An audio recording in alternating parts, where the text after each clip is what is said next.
Son las 7:30 de la tarde, una hora menos en Canarias. Bienvenidos a la redacción abierta en el Toro Televisión, donde ya estamos listos para analizar, para desmenuzar las noticias de hoy con rigor, con valentía y con esa sensación ambiental de actuar en libertad. Esa es la esencia del buen periodismo, el que queremos ofrecerles a todos ustedes. Empezamos nuestro relato con Nicolás Maduro.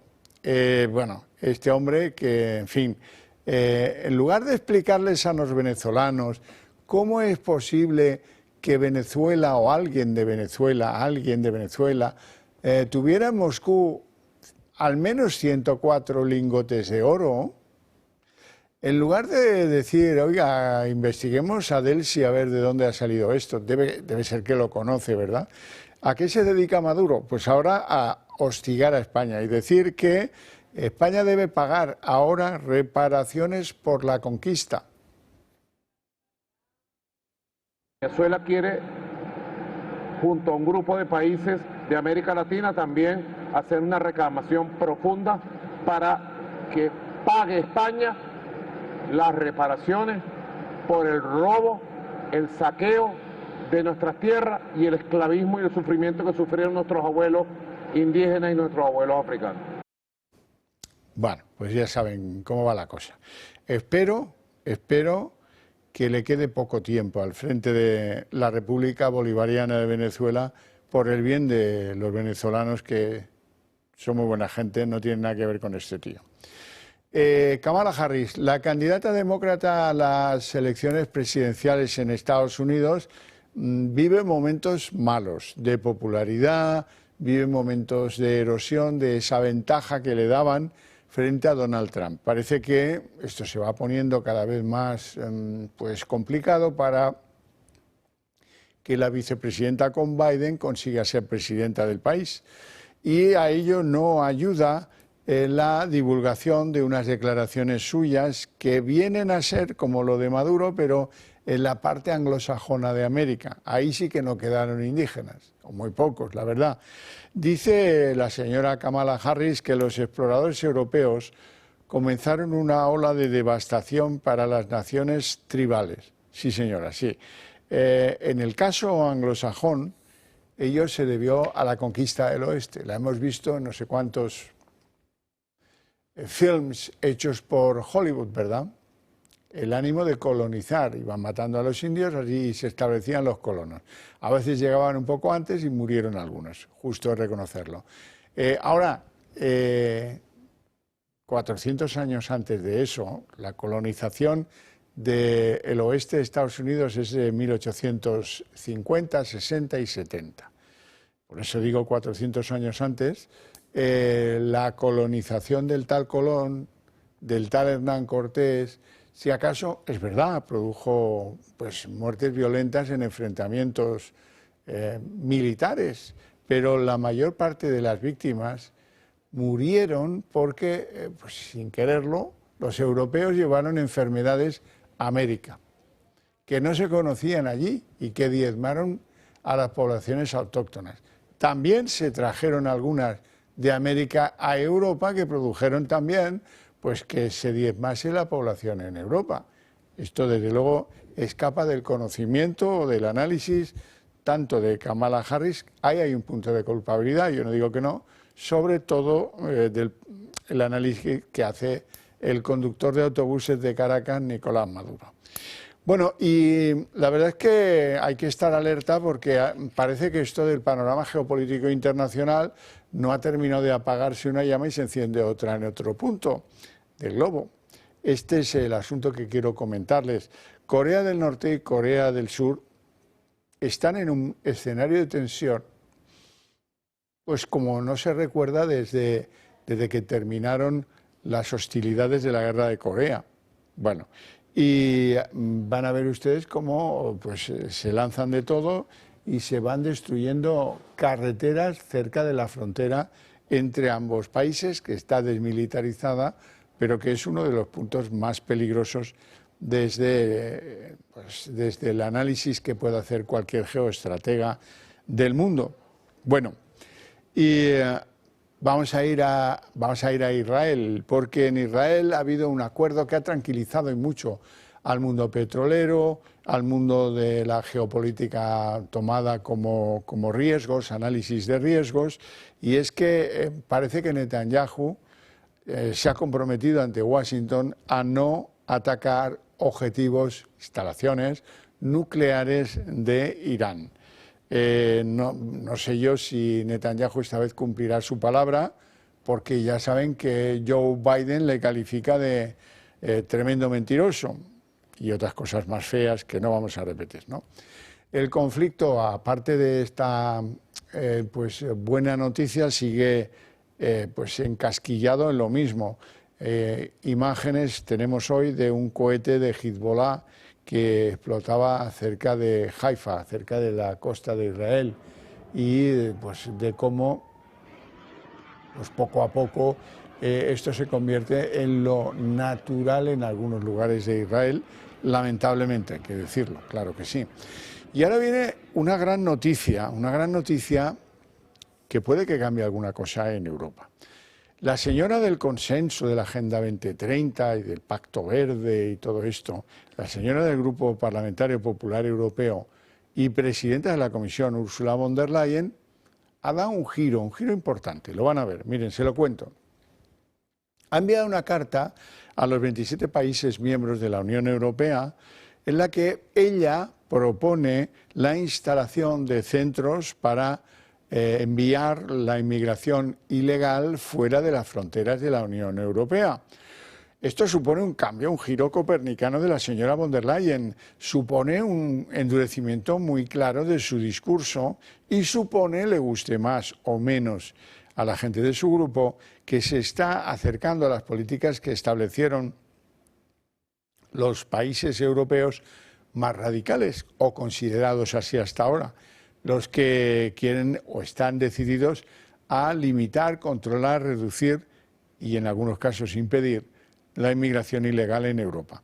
Lo que pasa es que, como yo les he dicho ya aquí alguna vez, el concepto de la inmigración es un concepto cambiante y muchos en Europa que pensaban de una determinada forma, caso Suecia, que le daba el asilo sistemáticamente a cualquiera que llegara allí, y ahora hay ciudades con guetos donde la policía sueca no se atreve a entrar. Bueno, poco a poco las democracias europeas se van dando cuenta de que esto no tiene fin, de que van a ir recibiendo y recibiendo y recibiendo, y cada vez es más difícil integrarlos y cada vez suponen un problema a veces de orden público, a veces de económico y a veces de presión social contra la inmigración ilegal. De modo y manera que la propuesta von der Leyen para crear centros de internamiento de migrantes, pues ahora la apoyan Dinamarca, Países Bajos, Alemania o Francia.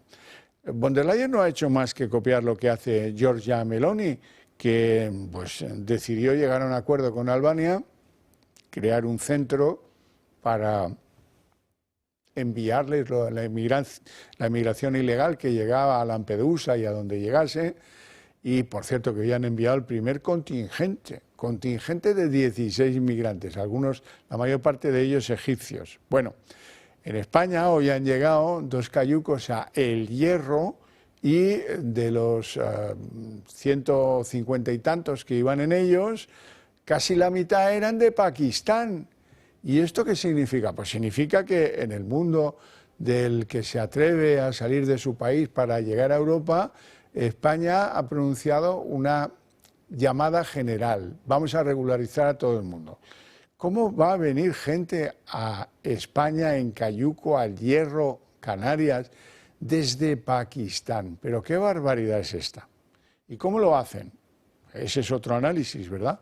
Bueno, yo veo que lo de Europa está cambiando, que esta propuesta de Ursula von der Leyen, que se va a discutir en el próximo Consejo Europeo, pues tiene mucha enjundia, entre otras cosas porque está copiando a Giorgia Meloni. Ya alguno de esos países se ha acercado a la capital de Albania, Tirana, a decir, oiga, yo podría tener lo mismo que Italia, y le han dicho no, ya más no. El centro donde se van a concentrar los inmigrantes ilegales que Italia proyecta sobre esta instalación albanesa Tiene 400 plazas. No es que sea, no, es una cosa bastante ordenada donde van a facilitar que esa gente vuelva a sus países de origen. ¿Y con ello qué conseguirá Europa? Pues Europa conseguirá que en todos esos países entiendan todos esos que están dispuestos a venir desde Pakistán que no vale la pena arriesgar su vida porque aquí hay países que te devuelven y hay países que te mandan a un territorio no mejor como puede ser en este caso el albanés. Por cierto, el plan de la señora von der Leyen lo pedía en el Parlamento Europeo la bestia parda de la economía, perdón, de la política europea, Viktor Orbán, el primer ministro de Hungría. Pues eso mismo es lo que ahora pretende la señora von der Leyen. Bueno, vamos a hablar de política en España y lo vamos a hacer con un buen amigo, con Fran Carrillo, que es consultor político de comunicación y de asuntos públicos y que ya nos acompaña aquí. Muy buenas tardes y gracias por dedicarnos unos minutos, Fran. ¿Qué tal, Javier? Muy buenas tardes. Es un auténtico placer. Muy bien, muy bien. Yo quería comentar contigo el sentido de la estrategia de la que se está dotando en estos momentos el Partido Popular, porque, bueno, parece que han valorado la moción de censura, que han llegado a la conclusión, uno, de que no es el momento, dos, de que no les interesa para nada, y han optado por la opción de los tribunales, que es esta cosa de la que tanto muchos de los que vivimos el asunto de la política nos hemos quejado. No podemos dejarlo todo en manos de los tribunales. La querella que ha presentado el PP podría no ser admitida y esto podría quedar en agua de borrajas. Lo único que nos queda definitivamente en pie es la promesa de que mañana en la sesión de control del Gobierno pues va a haber una especie de monográfico de corrupción en torno al Partido Socialista de Pedro Sánchez. ¿Tú cómo lo ves? Bueno, hay que recordar que el actual presidente del Gobierno de España llegó al poder precisamente por una resolución judicial, en este caso del caso Gürtel, y lideró una moción de censura contra la corrupción, presentándose como el adalid y el garante de limpieza política, institucional, parlamentaria, legislativa y ejecutiva. Y fue precisamente una resolución judicial lo que precipitó los acontecimientos políticos, lo que precipitó los tiempos hace ahora 6 años y lo que llevó a un cambio de gobierno. Quiero decir que entiendo que podamos pensar que la parte judicial va por un lado, la parte social o sociológica por otro, y la política tiene sus propios tiempos, pero yo creo que está todo relacionado, sobre todo cuando los escándalos informativos están siendo constantes respecto a la figura del presidente del gobierno, de su mujer, de su hermano y de todo el equipo ministerial o parte de él. Yo creo que el llevar a la justicia casos de presunta corrupción o de presuntos delitos avalados por informaciones periodísticas, creo que es el deber no solo de la oposición política, sino de todo ciudadano, y que sea capaz de poner frente a la justicia a aquellos que han cometido delitos y que se han valido de un cargo para malversar el dinero público o bien para cualquier otro tipo de ilícitos penales, ¿no? Pero dicho esto, creo que la oposición mayoritaria en este momento en España debería repensar parte de su estrategia más allá de solamente ir por la vía judicial en base a querella. Porque hoy hemos visto cómo el argumentario se le ha dado la vuelta. Claro, tú anuncias que vas a presentar una querella en la sede nacional de un partido. ¿Cuál ha sido la respuesta del Partido Socialista a esto? Están anunciando una querella contra la corrupción desde la sede de un partido que ha sido denunciado por haber sido pagado y financiado con dinero negro. Es decir, le ponen el argumentario, digamos, a huevo, como se suele decir, para que haya un contraataque. Yo creo que deberían ser un poquito más finos a la hora de hilvanar ciertas estrategias. En lo que yo estoy viendo, un gobierno y una figura presidencial cada vez más acorralada respecto a todo lo que está saliendo, ¿no? Sí, sí, es así. Sin embargo, hay algo que no termina de engranar en la comunicación política del Partido Popular. Al presidente Sánchez se le consiente que cambie de opinión de forma copernicana en temas como la amnistía, como el cupo catalán, como lo de los etarras, da igual, se le consiente todo eso. Lleva 6 meses acorralado con el tema de su hermano, de su mujer, de en fin, todo esto. bien, conocido es, pero ellos no se han movido, ellos están en que esto es mentira, esto es el fango, esto es los pseudomedios, y esa técnica de comunicación política no les está causando una merma electoral. En cambio, en el otro lado, en el lado de la oposición mayoritaria, por utilizar tus términos, pues la verdad es que parecen carecer de esa soltura para recordarles, por ejemplo, mire, lo de la sede del PP comprada o arreglada con dinero negro es un tema juzgado, no viene a cuento sacarlo ahora. O, en fin, los reproches de un lado calan, no, mira, es que Feijóo, fíjate, no es un hombre decidido, mira cómo no hace tal cosa o tal otra, ¿no? O los errores, al fin y al cabo, han superado la crisis de ayudar a 44 etarras sobre la base de que no la vieron venir los señores de la oposición y dieron el visto bueno a una enmienda que se coló por la espalda, traición y que tenía un oscuro propósito. Y la comunicación política no les hace daño. Xavier, quien domina el lenguaje controla el mundo. Y esto lleva siendo así desde que la comunicación política está ejerciendo cierta influencia en la sociología. Y quien está dominando el lenguaje desde hace un siglo es la izquierda.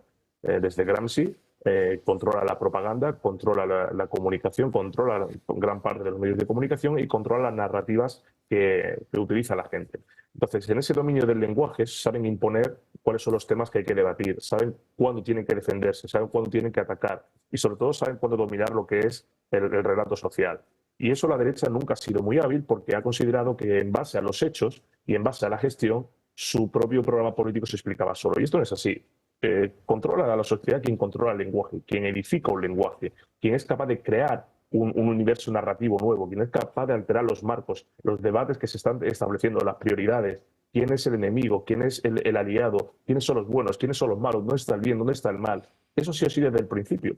Y en eso ha sido magistral la izquierda. Ahora, hace mucho tiempo que yo a esta fábrica de burócratas, porque ni siquiera ya son burócratas que hay en Moncloa, utilizan los principios de transposición, de comunicación y proyección de Goebbels que hacía en el régimen nazi. Es decir, proyectar en la oposición los propios defectos y miserias, crear enemigos imaginarios con los cuales establecer un nexo de conexión de cara a la población y una suerte de oposición para saber quién es el enemigo y quién no es el enemigo. Es decir, esos principios propagandísticos que ya en dictaduras y en regímenes totalitarios en el pasado vimos, lo está aplicando el PSOE de cabo a rabo. Si es que lo han dicho hasta los propios asesores cercanos en Moncloa. La verdad no importa, lo que importa es que suene verosímil. La verdad es, como dijo Felipe González, lo que los ciudadanos entienden que es verdad, aunque sea mentira. Que si una mentira los ciudadanos la perciben como verdad, es verdad. Y eso el gobierno lo sabe manejar muy bien. Y la oposición, y en este caso el Partido Popular, o parte del Partido Popular, porque no todo, entiende, porque ha llegado a asumir que España es de izquierda, que para entrar en ese club de aceptación de la izquierda sociológica y mediática, tiene que aceptar una serie de parámetros, desde hacerse perdonar hasta tener una vis un poquito más socialdemócrata o institucional. Cuando tú abandonas esos principios, pues no solo no te van a votar los que nunca han tenido intención de hacerlo, sino que por el camino acabas perdiendo los que siempre han confiado en ti. Y ese es un principio máximo de estrategia política. Entonces, el Partido Popular, hoy he leído una columna que decía, bueno, lo que tiene que hacer el Partido Popular es la técnica Rajoy, no hacer nada porque los escándalos se irán comiendo al gobierno. Digo, pues eso es no conocer a Sánchez, no saber cuál es la estrategia que está siguiendo el gobierno, no haber analizado nada y no haber entendido nada. Porque precisamente si hay algo que no desgasta a Sánchez es no hacer nada precisamente. Es decir, no le van a sacar de ahí desde la tranquilidad, desde la mesura, desde el diálogo, desde el consenso, desde creer a un personaje que ha basado la mentira, su primer mandamiento, como forma de gobierno, y en eso están todavía ahí. Y yo digo una cosa por una cuestión sociológica. A día de hoy, si se repitieran elecciones, veríamos un resultado muy similar al de 2023. Eso es lo que mejor ha entendido Sánchez desde el principio. Que dividir al país, dividirlo ya no desde el punto de vista ideológico, sino de leyes, medidas, de trincheras, personalmente le favorece, porque tiene a la mitad del hemiciclo, a la mitad del legislativo a su favor. Y aunque tenga a la mitad del país en contra, a la mitad del legislativo, a la mitad de los medios y a la mitad de la sociedad, con esa otra mitad le vale para gobernar el tiempo que quiera. Eso la oposición todavía no lo ha entendido. Es verdad. Por cierto, ¿qué opinas de la gestión que está haciendo Moncloa del caso Ábalos o caso Koldo, como prefieras llamarle? Bueno, Moncloa está siguiendo una estrategia de echar balones fuera, ya no por una cuestión de salvavidas, sino porque está viendo que no está controlando todo lo que puede salir de ahí. Es decir, Ábalos se presenta o quiere testificar, de repente desaparecen una serie de documentos que pueden implicar al gobierno, el gobierno dice que nadie le puede dar lecciones de lucha contra la corrupción, siempre pone el foco en el Partido Popular, y yo digo, oye, hay más partidos y hay más personas y hay más instituciones que no están corrompidas ni que han sido manchadas en el pasado por corrupción, que pueden hablar sin ningún tipo de mácula ni problema sobre lo que está pasando. Que el gobierno quiere cambiar el foco, es evidente. Y la prueba no es que cada día saque un escándalo para tapar el anterior, no, es que cada día saca un problema para intentar que no se hable de la corrupción del gobierno, de la mujer del presidente y del hermano del presidente. ¿Cuál ha sido el último movimiento de dar la vuelta al calcetín retórico? El problema de la vivienda. Sí. El gobierno no tiene ninguna intención en solucionar el problema de la vivienda. De hecho, lo va a alargar lo máximo posible. ¿Para qué? Para que los españoles ahora tengan el foco de la preocupación en algo que es evidente, que es un problema social, que es un problema nacional, que es un problema de Estado, como es el de la vivienda, que afecta a gente de izquierdas, de derechas, de centro, medio pensionista. Pero mientras estemos en eso, ya no hablaremos de cuánto dinero público se ha llevado el gobierno, el presidente, su mujer o el entorno. Y cuando se acabe la vivienda o ya no dé para más, o se solucione, o sea, nos acerquemos a una solución, sacarán otro problema. Pero no con intención de arreglarlo, sino con intención de seguir dividiendo, enfrentando al país. Esa es una estrategia que no la ha inventado Sánchez, no la ha inventado el gobierno. Esto lo inventó Gramsci, lo siguió Laclau y lo han seguido todos los partidos, regímenes y gobiernos socialistas a lo largo de la historia.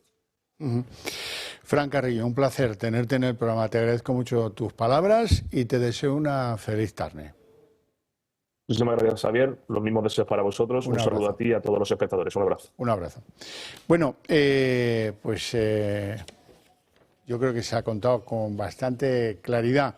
Quiero que veáis imágenes de 4 tipos detenidos en Barcelona por mover desde Barcelona 12.000 kilos de productos químicos, ojo, 12.000 kilos, con los que se trataba de saltar el bloqueo de la exportación de ciertos productos químicos a Rusia. Bueno, pues han sido cazados y los 12.000 kilos de productos químicos intervenidos, y esto ya no llegará a Rusia por esta vía, saltándose el control de aduanas en España. Bueno, permitidme que os hable un poquito del Club de Amigos del Toro Televisión. En primer lugar, para deciros que seguramente habéis pensado muchas veces daros de alta, pero al final no se hace, porque estas cosas a veces uno cree que son más complicadas de lo que son en realidad. Ahora ya no tenéis problema para hacerlo, porque una llamadita al 91 616 2464 lo deja arreglado en un momento. Además, yo quiero persuadiros de que si lo que pensáis vosotros lo pensaran muchos más compatriotas, España iría como un tiro y no estaría en el engaño permanente para conseguir un voto y en la gestión como la que está haciendo Sánchez. Para hacer progresar vuestras ideas políticas, morales, éticas, es necesario pues ayudar a los medios de comunicación con las que esas ideas son compartidas en un porcentaje de ellas importante. Por ejemplo, es nuestro caso. Por eso os ruego que penséis en echarnos una mano y en ayudarnos a crecer, porque ese es el camino para que vuestras ideas prosperen. Además, como somos unos convencidos de lo de la hispanidad, en el Club de Amigos han decidido que durante el mes de octubre, el mes de la hispanidad, recibáis todos los nuevos socios un regalo que incluye una bandera, un pin de corbata y un llavero, todo con la bandera de España y pues con un look como el que veis en pantalla. Bueno, o sea, que lo tenéis si queréis hacerlo. Es una cosa de enorme facilidad que se resuelve en nada y encima con regalo. Bueno, hoy tengo que daros una buena noticia y es que parece que los precios no es que bajen, no es que crecen menos. que crecen menos. El IPC, ¿cómo deja las cosas? Pues nos las deja muy bien, nos las deja en el 1,5 de promedio en septiembre. Nos vamos a ir a publicidad y a la vuelta os lo contamos con más detalle.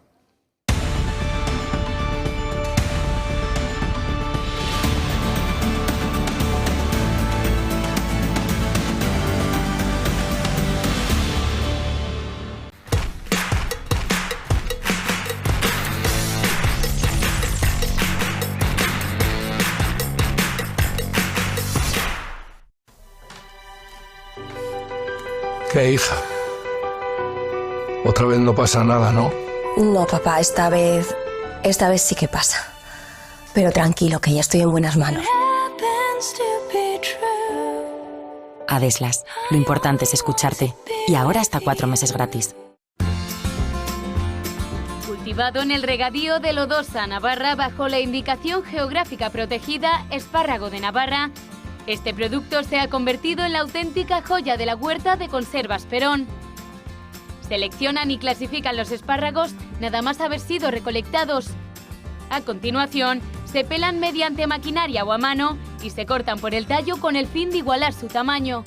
Se escaldan mediante inmersión en agua caliente y tras un enfriado rápido, se clasifican los espárragos de las mismas características y se pasa al envasado. Gracias a su blancura, su textura suave y su delicioso sabor, el espárrago de Conservas Perón se ha convertido en uno de los productos más valorados de toda la geografía nacional.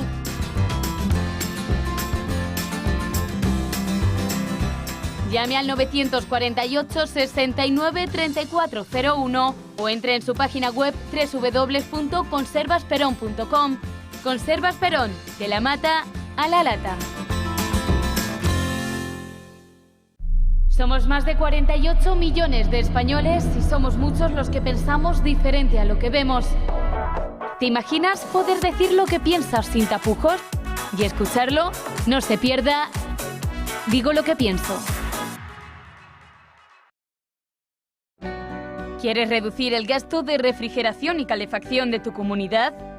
Somos expertos en la gestión de subvenciones de eficiencia energética para comunidades de propietarios sin coste inicial. Gestiona tu subvención, es la mejor decisión para tu edificio. Llama ya al 911 45 47 77 y en Gestiona tu subvención te daremos un trato personalizado.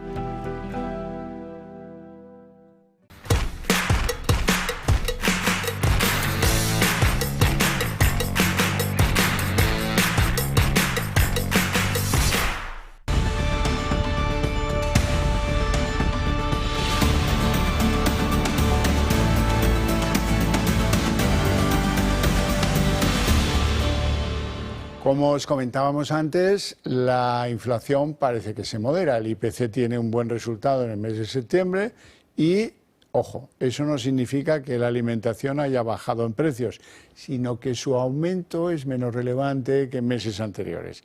Quien nos hace el favor de presentar estos datos con optimismo es el capítulo de los combustibles, ese que ha bajado. Y como somos tan dependientes de ese capítulo, pues el conjunto general ha mejorado bastante, no vamos a ser optimistas, pero si los combustibles se vuelven a encabritar, volveremos a tener problemas de inflación. Está bastante claro también, vamos a verlo.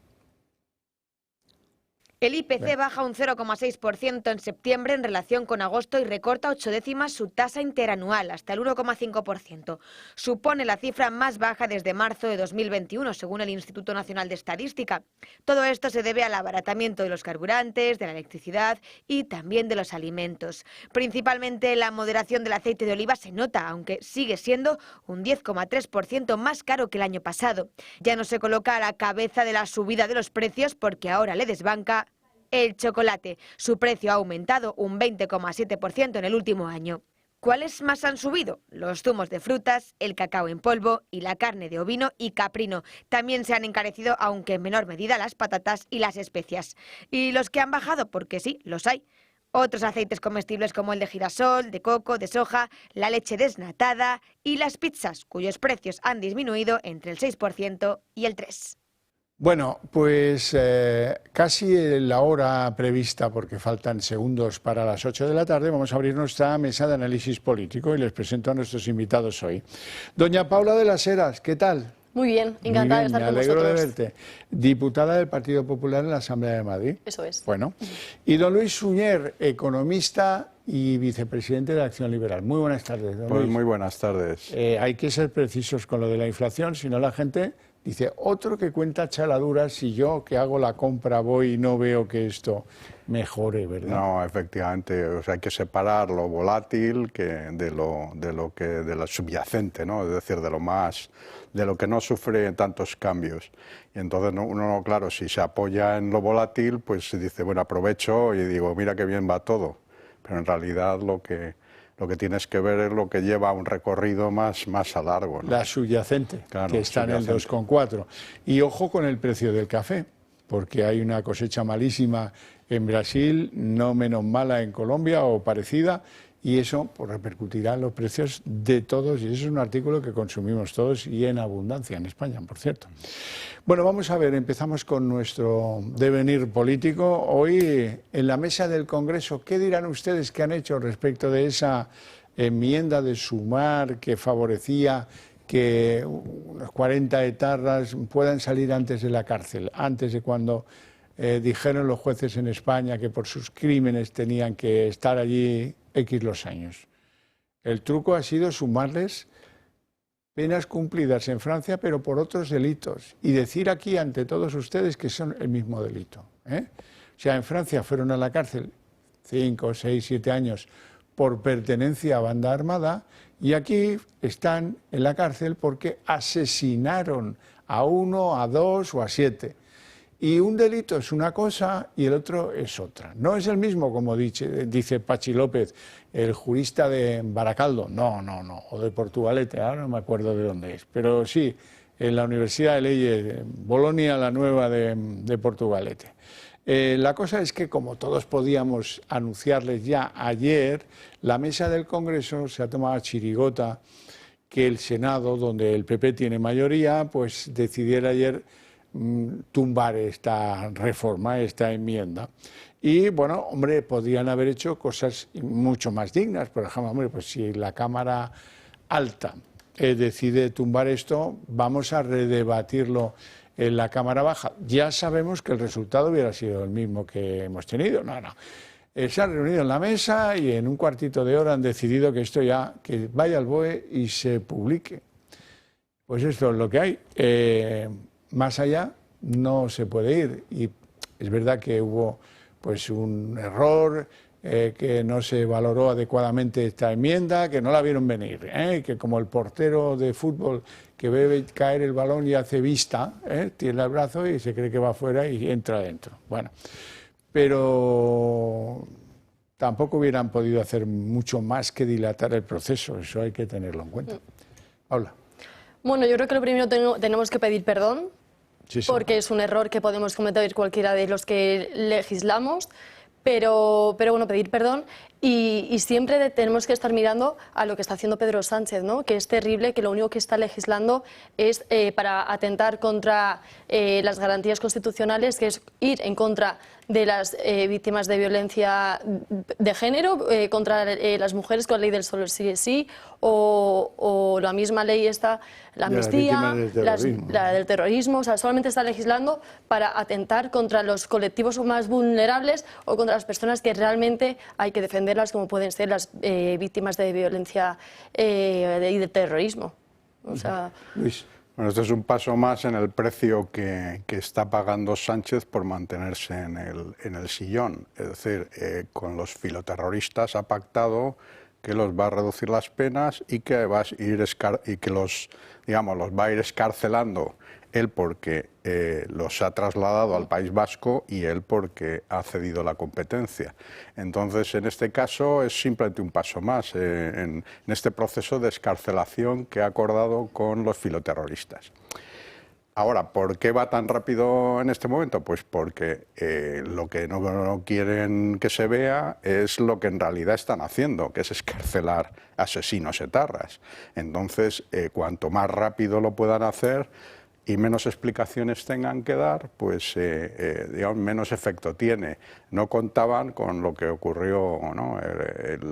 Fue la semana pasada, ¿no? Me parece, el error de la oposición al votar favorablemente, lo cual ha generado un ruido adicional que ha permitido que todos, claro, que todos estemos medio confundidos, ¿no? Que es lo que ha pasado, ¿no? Cuando en realidad lo que hay detrás es simplemente pues su pacto con los filoetarras, ¿no? Sí. Yo creo que también yo creo que también Armengol lo que está haciendo es actuar con censura, porque precisamente esta ley tendría que haber vuelto al Congreso de los Diputados para ser votada de nuevo. El resultado probablemente sería el mismo, pero aún así las leyes son las leyes y es como hay que hacerlo. Y es otra prueba más de la censura de las instituciones, de ir en contra de los poderes y el colapso de lo que quieren de las instituciones. Bueno, vamos a lo que seguro que nos va a divertir más, que es analizar el papel de Ábalos. Ábalos, el llanero solitario. El solitario pues se ha quedado solo. Lo de llanero por reminiscencias de cuando estaba en Colombia. Saben que este estuvo con el M16 en Colombia, luego se fue, volvió a Valencia y le llamaban todos el comandante. Y desde entonces ha mantenido interesantes negocios con Venezuela, con Colombia, con países en los que, en fin, el alma llanera, en otra acepción distinta a los que recordamos aquella serie de televisión del llanero solitario con el caballo Rayo Silver. No, este es el llanero solitario, pero del llano venezolano o colombiano, que también lo hay. La trama Sánchez, si echan ustedes números, y mi trabajo es estar aquí para que no tengan que echarlos, la trama de Sánchez o de Ábalos, la de Sánchez es más amplia porque incluye a la mujer, al hermano, me gusta más la de Sánchez. Está derivada en 4 hilos fundamentales en los tribunales. Bien, y si lo analizan, de ellos se desprenden, no digo que todos progresen en la justicia, pero hay 16 delitos de corrupción distintos, 16, con penas de prisión, que si se sumaran, todas no van a caer del guindo, pero bueno, la idea, para que ustedes capten la idea, significarían pues unos 66 años de prisión. Oye, no está mal la cosa, ¿verdad? Bueno, el que se ha quedado fuera del paraguas o del manto de protección del socialismo es Ábalos. Nada, ninguna pena, que menudo pájaro estaba hecho. Ya han conocido los episodios de Jessica y han conocido los episodios de Dels y de Air Europa, no sé de cuál están más contentos o menos, ¿verdad? Bueno, pero ahora el llanero solitario se enfrenta a su propio futuro. Y aquí hay que ser cuidadosos con la memoria de cómo ha sido la caída de Ábalos. La caída de Ábalos, yo no recuerdo ningún caso, ni siquiera el de Alfonso Guerra, que durase tanto en caer. Es verdad, ya saben ustedes que este tipo, Ábalos, era el gran artífice de Pedro Sánchez cuando quiso reconquistar la Secretaría General del PSOE, conquistarla y reconquistarla. Como Koldo fue el que le llevaba en coche por toda España. Las cosas como son. Y eso lo debe hacer bien el taimado Ábalos, porque luego se protegió ahí, secretario de organización del partido. En un partido el secretario de organización tiene más poder que el que sea secretario general, porque lo ejerce diariamente, a ti te subo, a ti te bajo, a ti te echo, a ti te quito, aquí te pongo, a ti te doy pasta y a ti no te la doy. Con lo cual el control del partido es del secretario de organización. Eso, en junto con que fuera ministro del ministerio que tenía más dinero en presupuestos, le hacía todopoderoso. Por eso probablemente tardó más de 3 años en caer, desde que un día le llamó Sánchez, el taimado Sánchez, un día en el que estaba decidido a hacer una crisis de gobierno, le llamó para consultar, oye, ¿a quién pondrías tú en exteriores? Hombre, yo en exteriores a fulano, me encanta tal. ¿Y a quién pondrías tú en sanidad? Hombre, pues... Y no le dijo que tampoco contaba con él. Y entonces Ábalos, furioso, esto me lo ha contado quien lo vio, entró un día en Moncloa, abrió las puertas del despacho del presidente sin educación ninguna, consciente probablemente de que tenía ciertos conocimientos, ¿sabes? ya tú sabes, ¿no? Como dirían en Colombia, ya tú sabes, que le hacían invulnerable. Le dijo, ¿por qué me cesas? ¿Tú por qué me cesas? No te lo puedo decir. Uy, y hasta ahí puedo leer, porque esto forma parte del encanto o del fastidio que a ustedes les pueda producir la figura de José Luis Ábalos. Julio de 2021.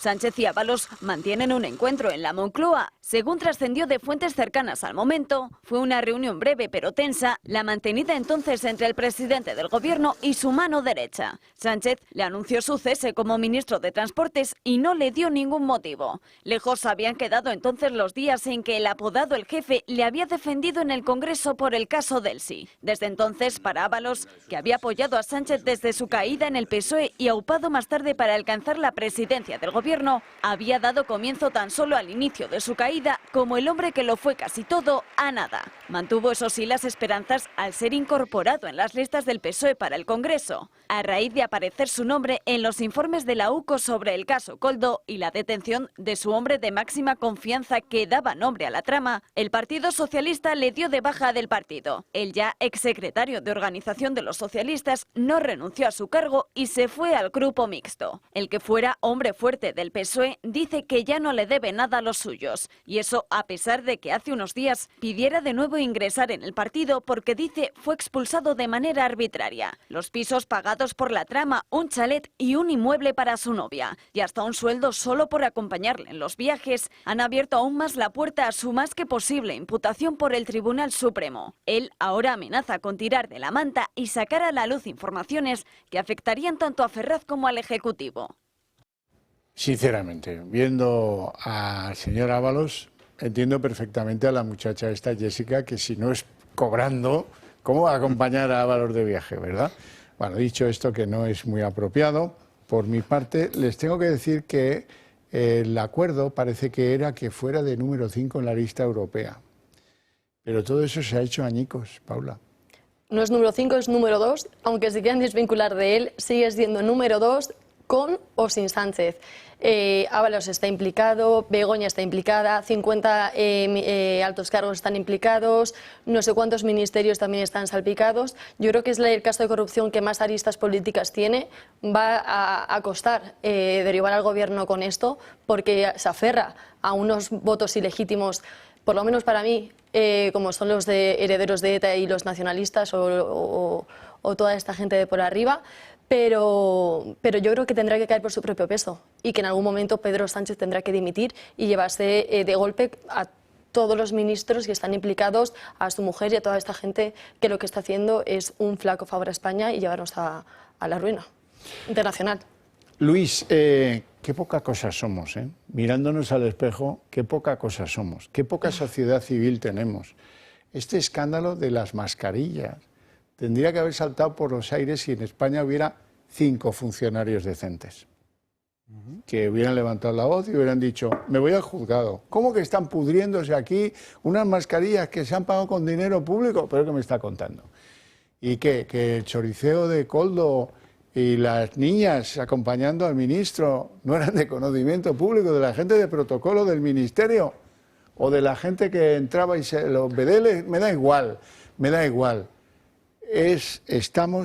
La corrupción nos devora los huesos. Todos formamos parte de ella. ¿Por qué? Porque no la denunciamos. Porque este asunto arranca de casualidad, y arranca tardísimo. Sí, casi no nos acordamos del rollo de la pandemia.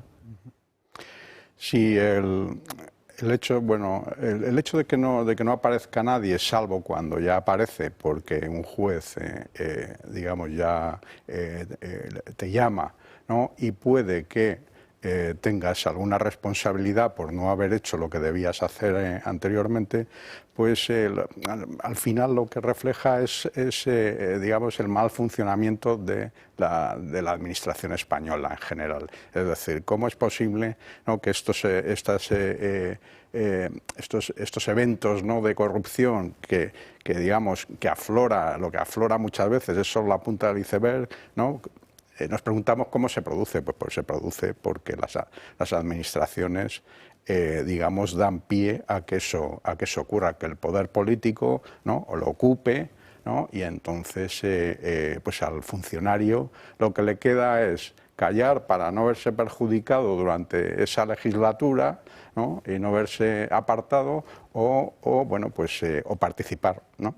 Ya, pero mira, Paula, lo vamos a ver desde otro punto de vista, no solo mascarillas, Koldo y sus cosas más o menos estrafalarias. Vamos al caso Begoña y al caso Hermano. Esto lo mismo. ¿Qué me quieres decir? ¿Que en la Diputación de Badajoz no hay gente que no vote al PSOE? Puede ser, ¿eh? Podría hasta ser. No hay nadie que haya visto que quién es este tío que se hace llamar Azagra, que le dan tantas prebendas, que dice que viven en agencia tributaria, nadie dice nada. Nadie en la agencia tributaria dice que cómo puede ser que un tío que es funcionario y cobra de una diputación diga que no es ciudadano fiscal español. ¡Ole, torero! Y nadie, calladitos. Uy, no te comprometas. Lo de Begoña. Precisamente quieren amordazar a la prensa porque son siempre los periodistas los que acaban destapando estas causas o estos casos de corrupción. Por tanto, todo lo que estamos viendo en el Congreso también, de intentar callar a ciertos periodistas o a ciertos medios, es siempre más un juego político de Pedro Sánchez y de su gobierno para intentar precisamente que todo esto no salga a la luz. Y como decíais, las instituciones o nadie que trabaja allí se atreve a dar el paso. Por eso siempre tiene que haber un cuarto poder, como es la prensa, como sois vosotros los medios, que hagáis ese papel tan relevante. Pero llegamos muy tarde a las cosas. Por ejemplo, Madrid, que ya no es Badajoz. En Badajoz tú me dirás, bueno, porque fue territorio socialista toda la vida y allí todavía las diputaciones pues están controladas. Bueno, puede ser.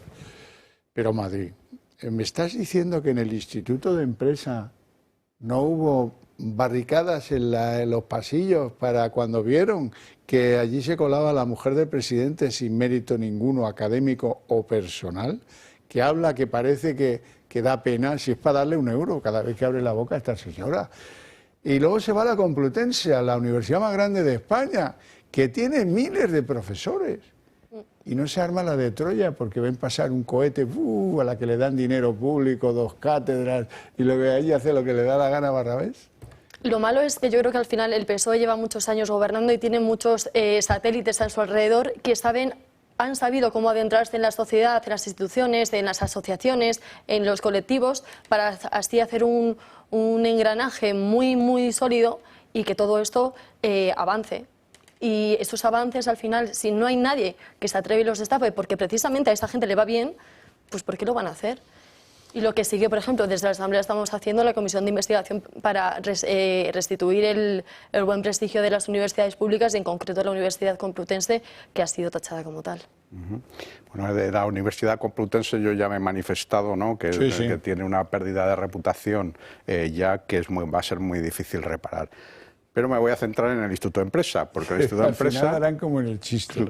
Dice, ¿qué tal va de reputación la Complutense? De reputación, reputísima. Exactamente, exactamente. Pero bueno, no quita que va a ser difícil recuperarla y va a tardar su tiempo. Pero el Instituto de Empresa, que al final...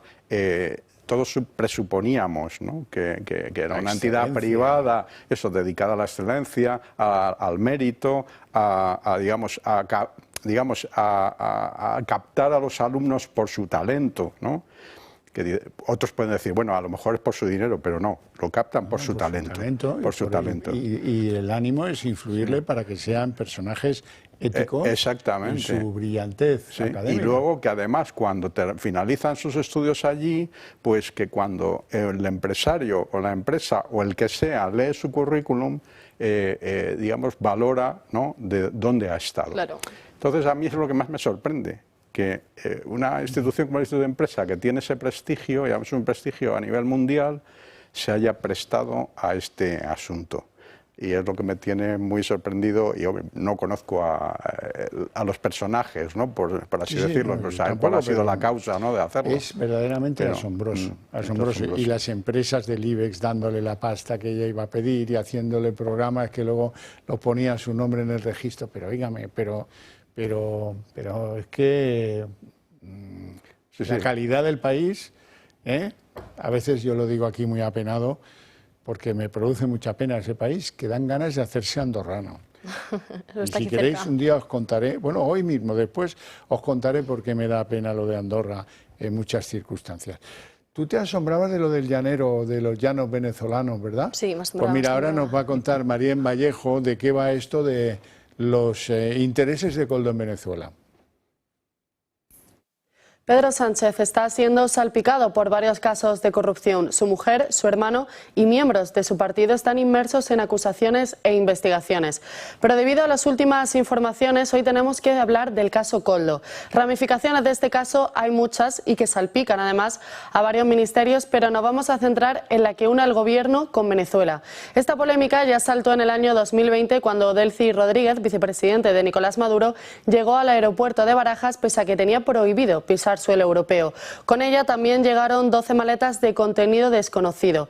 En aquel momento el gobierno negó conocer que iba a hacer escala aquí en España. Ahora, 4 años después, conocemos más información gracias al informe de la UCO. No solo Pedro Sánchez conocía y aprobó su llegada, sino que Aldama preparó una cena entre Delcy, Zapatero y Sánchez en un chalet de la Embajada de Venezuela aquí en Madrid. La cena finalmente, eso sí, fue suspendida. Pero Ábalos también tenía sus propios contactos con Venezuela. De hecho, un socio de PDVSA, la empresa pública de petróleos de Venezuela, puso en marcha la operación para comprar el chalet de Ábalos en Cádiz.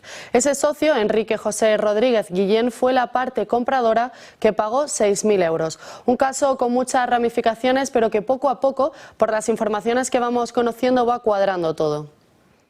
Pues sí, bueno, todo ello, una cosa es la apariencia y otra cosa es lo que está detrás de las cortinas. Y detrás de las cortinas hay bastantes cargos del PSOE que ya se dan cuenta de que estamos en una sensación de fin de ciclo.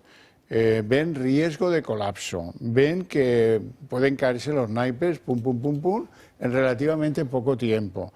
Ahora veremos la prueba. En horas tiene que aparecer la sentencia del Tribunal Superior de Justicia de Madrid sobre la querella por prevaricación que interpuso la Abogacía del Estado en nombre de Pedro Sánchez. Y si eso cae, que yo estoy convencido de que caerá, pues créanme que la velocidad que toma el proceso no se para. Esto cuando coge velocidad es imparable. Yo creo que hay que confiar en la justicia, en todas las querellas que ahora mismo están en trámite, dejar a los jueces actuar, defender siempre las actuaciones judiciales y sobre todo colaborar lo máximo posible, ya que es necesario para acabar con esta trama de corrupción que nos afecta a todos y que está dejando a España por los suelos. Sí, la trama, bueno, que es una trama compleja al final, porque hasta nos cuesta ver quién es quién en cada caso, qué ha hecho, qué ha dejado de hacer, pero yo finalmente lo que vengo a pensar es en cómo hay una conexión entre todos ellos, ¿no?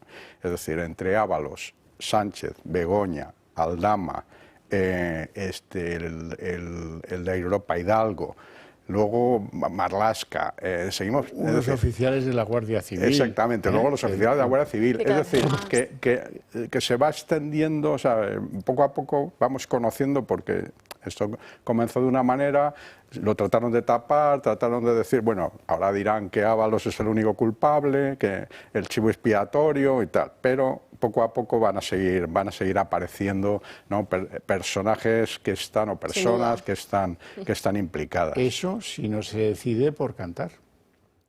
Sí, lo que pasa es que yo me acuerdo de Bárcenas. Y Bárcenas iba a cantar todo, pero no cantó prácticamente nada, ¿no? Entonces, o sea, ahí hay algo, ¿no? O sea, hay un pacto, ¿no?, entre todos, ¿no?, que a mí particularmente me parece, digamos, difícil, ¿no?, que aflore todo esto. Me es más razonable que los funcionarios, por ejemplo, ¿no?, que se pueden ver afectados judicialmente, pero que sean los que canten, que los que están, digamos, más implicados y realmente han dirigido la trama, ¿no? Yo creo que Ábalos está jugando con el PSOE y el PSOE está jugando con Ábalos. Se necesitan ambos, porque ambos están implicados y untados hasta el fondo. O sea, eso yo creo que cae por su propio peso. Pero yo creo que también la historia del PSOE ha sido siempre tirar de la manta. No son valientes para mantener tanto tiempo con un engranaje así, y que 100% en cuanto Ábalos empiece a sentirse desolado por el PSOE como es su partido, que siempre ha querido volver, ha intentado hacer tantos ojitos a sus ex compañeros de partido, caerá. O confío en que caiga y que sea responsable con el cargo que tiene y que todos estamos pagando en el Congreso de los Diputados. Bueno, vamos a hacer una pausita de publicidad. Volvemos enseguida, en nada, 2 minutos.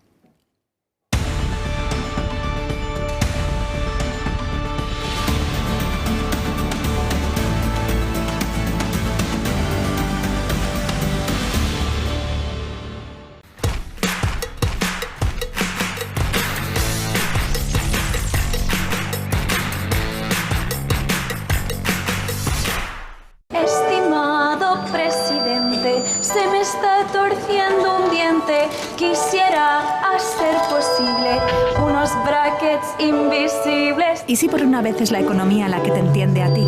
En Bankinter te damos hasta un 1,5% TAE con nuestra cuenta digital, sin comisiones, condiciones ni límite de saldo, con liquidación mensual y tu dinero siempre disponible, y hasta 680 euros más si traes tu nómina. Abre ya tus cuentas en 5 minutos en bankinter.com, el banco que ve el dinero como lo ves tú.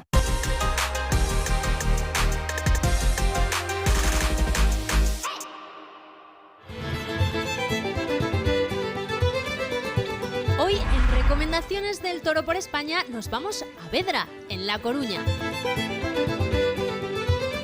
Allí se encuentra el restaurante Villa Verde, ubicado en una casona rural de piedra construida en el siglo XVIII, en perfecta armonía con su entorno, en un paraje tranquilo, apacible y rodeado de bosques y viñedos.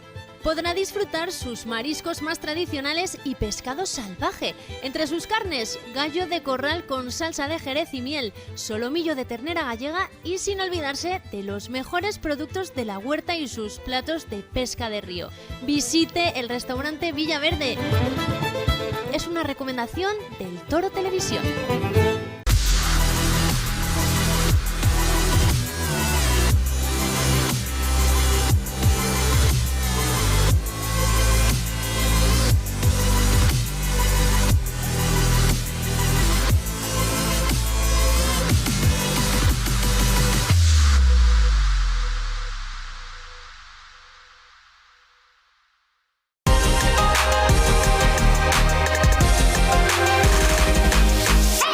Hoy en Recomendaciones del Toro les hablamos del restaurante La Cabaña de Ardoz, situado a 100 metros del Parque Europa. Disfrute de sus excelentes carnes a la parrilla y de sus magníficos asados en horno de leña, así como de sus deliciosos platos de dieta mediterránea en una preciosa terraza, tanto cubierta como descubierta, con olivos tipo bonsái o en su acogedor salón.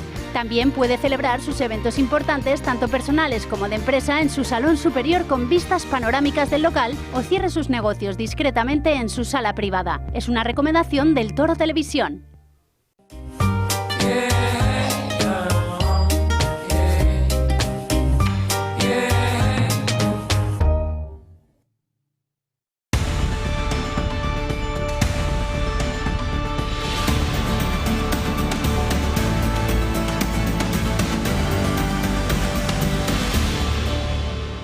Ahora es como en la película cuando ruge la marabunta, ¿verdad? Porque, por ejemplo, hoy decía la portavoz de Vox, Pepa Millán, que Vox presentará una querella contra Francina Armengol y uno que parecía escabullirse, Salvador Illa, por el asunto mascarilla. Claro que sí. Vamos a escucharlo.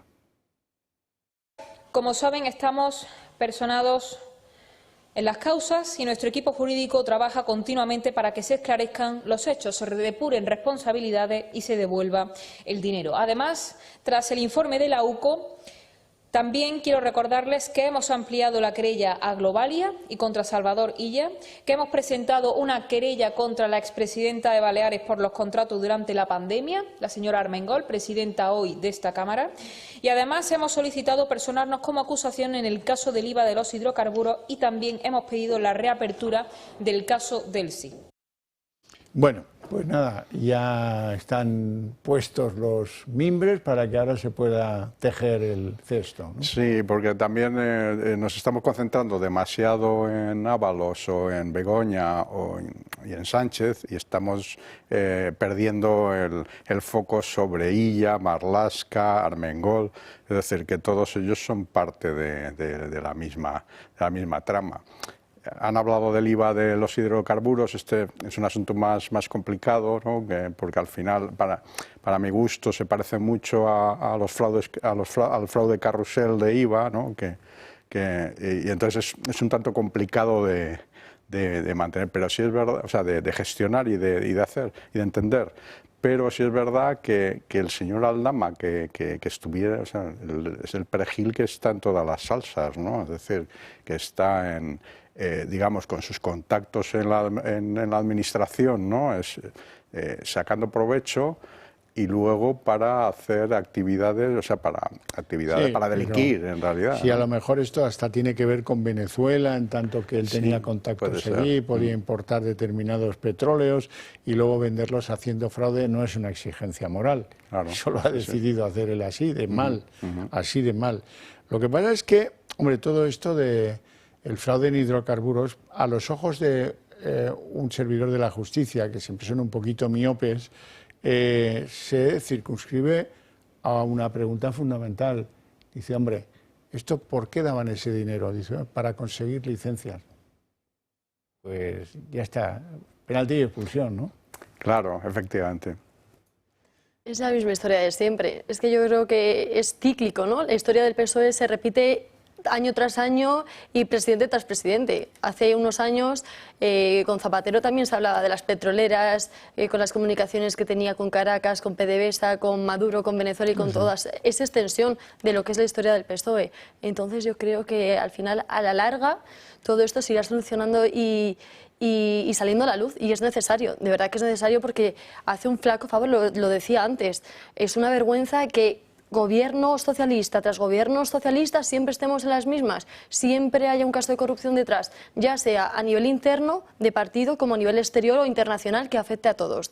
Entonces, yo no sé si es ya el ADN del Partido Socialista. Un déjà vu, ¿no? Sí. Y luego cuando hoy salía esta chica Pilar Alegría diciendo, no, nosotros, nada, transparencia y colaborar con la justicia. Yo me acordaba del juez Marino Barbero, el de Filesa, que se murió. Tuvo que abandonar la justicia de las putadas que le llegaron a hacer Felipe Guerra y todo, o de la juez Mercedes Alaya, la del caso de los seres, mucho más reciente, sí, que organizaban manifestaciones contra esa señora, la insidiaban, decía que estaba relacionada con no sé quién del PP, porque no la dejaban hacer su trabajo. O el caso de Peinado, que es más reciente y conocido por todos. Esa es la técnica del fango de verdad, del fango del que deben preocuparse, no del de los medios de comunicación.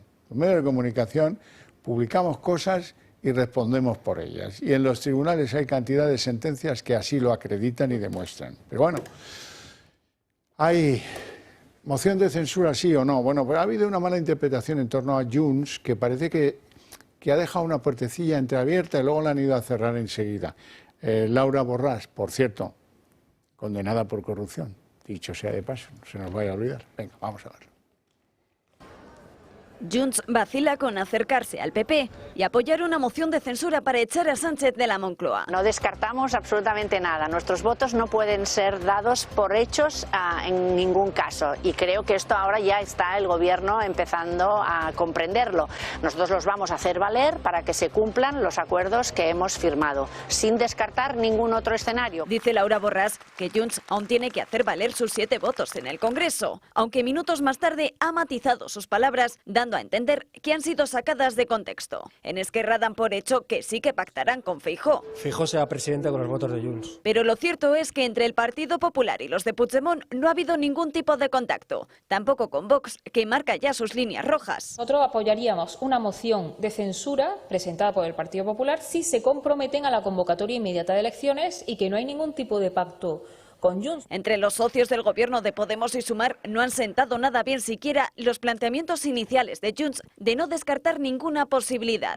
Por nuestra parte no tenemos nada que comentar, salvo que no nos esperen allí. Junts no puede ser la masa con la que se haga el pastel de la ultraderecha con la derecha ultra. Para los de Sánchez no hay novedades al respecto de una moción de censura. Dice su portavoz en el Congreso, Patxi López, que Junts siempre intenta jugar al despiste. Dice, hombre, que el gobierno no dé por supuesto que tiene nuestros votos, pero esto nos lo lleva diciendo desde el primer día. Y lo cierto es que en el gobierno un cambio de guión del grupo independentista podría dejar la legislatura pendiente de un hilo. En Moncloa no se muestran preocupados. Yo no veo a Junts queriendo volver al pasado, volver al año 2017 de la mano de Vox y del Partido Popular. El único escape de Sánchez sería sacar adelante los presupuestos. No serán los datos, hay una moción de censura, pero la cuestión de confianza verdadera que va a tener el gobierno son los presupuestos. Declaraciones a puerta cerrada en el Senado que dejan en el aire cualquier atisbo de moción de censura para echar a Sánchez. Me sorprende que Bendodo crea que los presupuestos están medio cerrados. Me sorprende porque no comparto esa idea. Me parece que no es así. Sinceramente, lo digo, él sabrá más que yo, desde luego, pero que me da la sensación de que el que crea que tiene maniatado Sánchez, que tiene maniatado a Puigdemont, puede llevarse un susto, un disgusto morrocotudo, ¿no? Sí, yo no me atrevo tampoco a dar ningún pronóstico. Es decir, lo que veo, Puigdemont al final tiene que resolver su cuestión personal, que es volver a Cataluña para poder liderar el partido, para poder colocar en las instituciones catalanas a sus miembros y darles trabajo, ¿no? Entonces, yo creo que su principal preocupación es volver y recuperar terreno para que todos ellos puedan vivir de los impuestos de los demás. Además, que no deja de depender de 7 votos que se dividen en diferentes partidos. De lo mismo, sí, pero de diferentes. Entonces, cada uno va a barrer para casa en lo que pueda arrastrar. Si se lo da a Junts, no se lo puede dar a Esquerra. Si se lo da al uno, no se lo puede dar al otro. Entonces, siempre va a estar en un tira y afloja constante, porque nunca va a llover para a gusto de todos. Entonces yo creo que tampoco me atrevo a decir en la quiniela si habrá próximos presupuestos, pero sí que es una moción de confianza para el presidente del Gobierno. Bueno, qué bien le ha venido esto al Partido Socialista hoy, que curiosamente ha aparecido la condena a Eduardo Zaplana, que fue exministro y expresidente del PP en Valencia, ¿verdad? Condenado por blanqueo, por cohecho a 10 años. Le ha venido de cine esto al PP porque dice que ocultó dinero negro de operaciones con ITVs, con parques eólicos. Y Zaplana siempre ha dicho que nunca tuvo dinero fuera, pero bueno, oye, le ha venido de cine la operación al Partido Socialista, ya tiene una cosita que tirarle la cara al otro, y el otro es el PP, y el otro está en parecido, ¿eh? Hoy Borja Semper, cuando le he escuchado, me he pellizcado para saber si era del PP o era del PSOE. Vean, dice que ellos también tienen mucha mierda y casos contra el PSOE. Todo se termina por saber. Porque hay gente que termina hablando, gente que termina confesando, porque la policía no es tonta, si me permite la explicación, porque la Guardia Civil investiga y obtiene información, porque los jueces investigan a través de un sumario y luego en un juicio oral. Le puedo asegurar que tenemos información. Y nos lleva mucha gente, muchos empresarios, mucha gente del entorno del gobierno que ha tenido tratos con el gobierno contando muchas cosas. Y primero filtramos esa información antes de dar pasos, como es natural. Pues llevarla a los tribunales. O al menos buscar a alguien en la prensa que la publique, porque si no, Borja, hasta el 27 es la movida esta de Pedro Sánchez, o sea que largo me lo fías. Bueno, hemos hecho un esfuerzo de cálculo del asunto de la vivienda, que es otra de las cortinas de humo. El domingo, 4 grandes periódicos de la izquierda española, digo grandes dentro de sus miserias en ventas, pero bueno, los cabeceras más conocidas de la izquierda española, el día de la digestión del informe de la UCO. Bueno, pues ellos estaban en lo mismo los 4. La vivienda y las portadas, es verdad que hubo una manifestación el domingo, pero es que las portadas se escriben el sábado. Y el sábado para esto no había UCO, para esto ya era la vivienda. Qué habilidad, qué manejo de las circunstancias. Lo que no se imaginaban esos 4 cabeceras de la izquierda española es que alguien pudiera hacer el análisis de cuántas viviendas tienen como patrimonio propio los ministros del gobierno de Sánchez. Y resulta que 7 ministros tienen 24 viviendas a su nombre. Vean. Los precios del alquiler por las nubes y la falta de vivienda ha provocado imágenes como estas este fin de semana.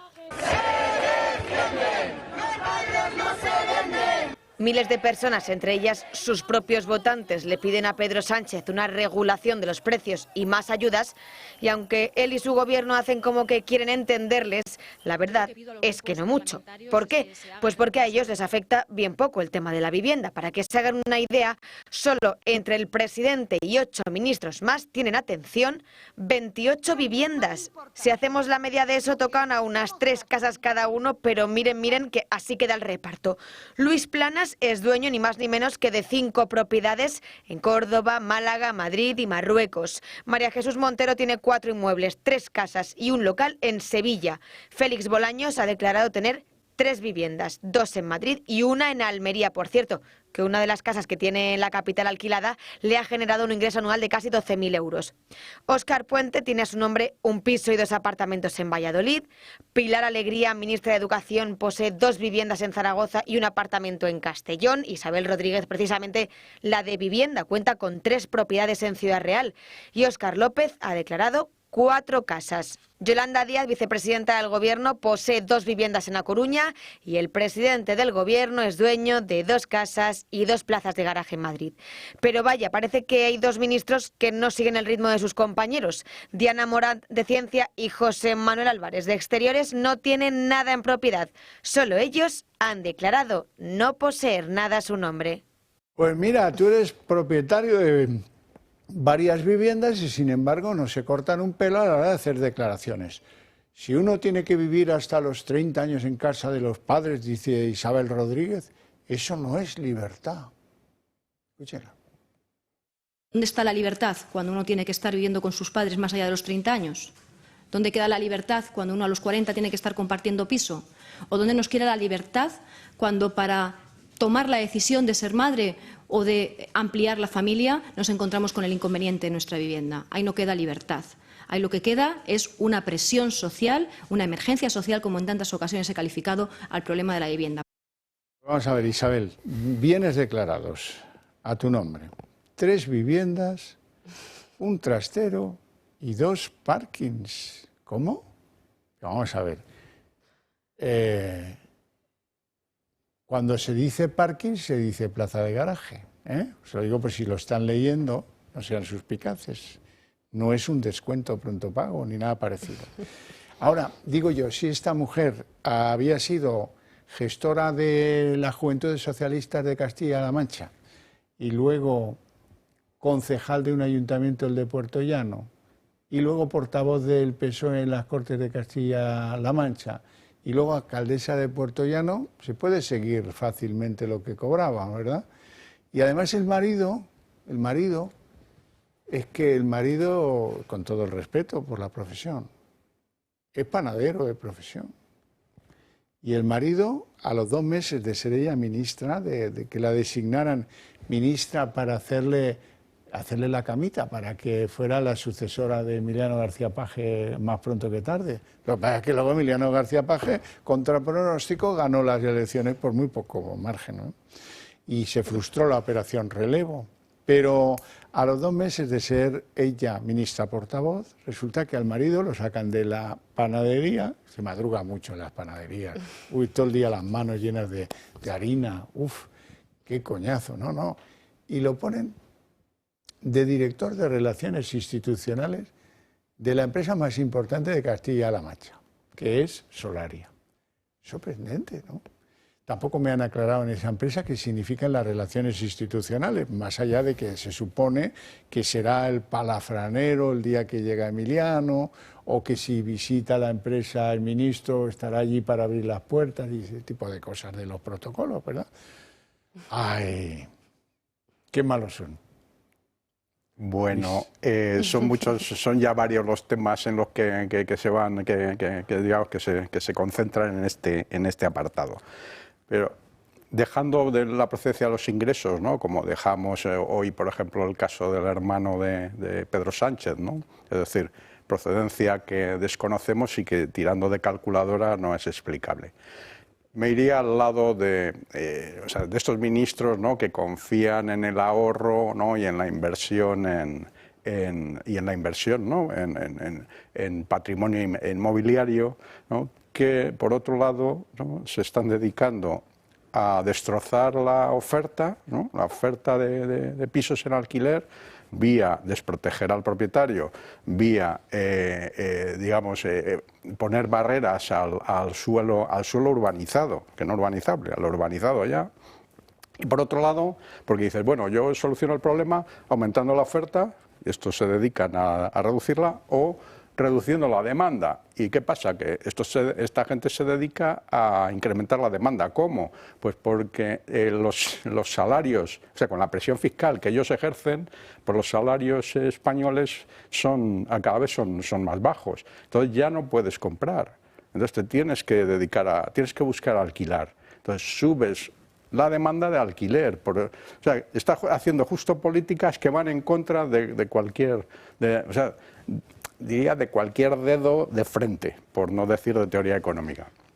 Yo lo que puedo decir es que yo no sabía estos datos de la cantidad de casas que tienen los ministros.